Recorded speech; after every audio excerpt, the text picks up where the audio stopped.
Bonsoir. Ce soir, c'est Mamie qui raconte. Une histoire de chacun son tour. Quelle belle matinée ensoleillée. Blanche-Neige prépara du thé au jasmin, des mini-galettes de blé noir et de la compote de poire. Puis elle appela les 7 nains dans l'escalier. « Debout, le petit déjeuner est servi !» L'estomac de Grincheux criait déjà famine, mais aussi celui de Timide et celui de Prof tout autant. « Je veux me doucher le premier, dirent-ils en même temps, pressés de descendre manger. Ils se précipitèrent donc tous ensemble sur le seau d'eau savonneuse qui leur échappa des mains et atterrit sur la tête de Simplet.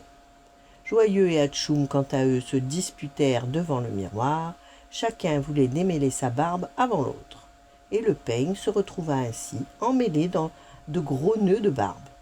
Un éternuement d'Hatchoum réussit à les séparer. Joyeux fut propulsé droit dans le tas de vêtements propres qui se mélangèrent en moins de 2. « C'est ma chaussette! Rends-moi mon bonnet! Hé, cette tunique ne me va pas !» Bien sûr, les 7 nains mirent une éternité à s'habiller. Quand enfin ils quittèrent leur chambre, ils s'engouffrèrent comme des fous dans l'escalier.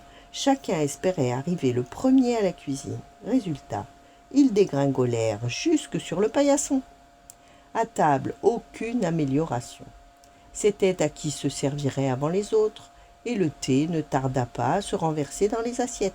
Les mini-galettes roulèrent sur le plancher et la compote de poire passa par la fenêtre.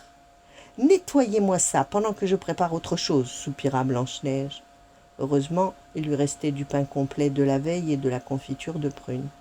Elle distribua elle-même les tartines et tous purent enfin manger tranquillement.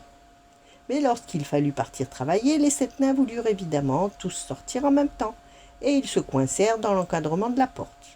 « Pourquoi ne passez-vous pas chacun à votre tour ?»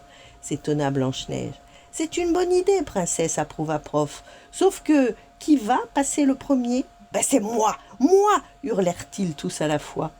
Alors Blanche-Neige prit son panier à provisions et sortit devant tout le monde. « Ben plus besoin de vous chamailler, s'exclama-t-elle. Désormais, je serai toujours la première. Et vous tous, deuxième ex aequo. Voilà. Bonne nuit, faites de beaux rêves et à demain.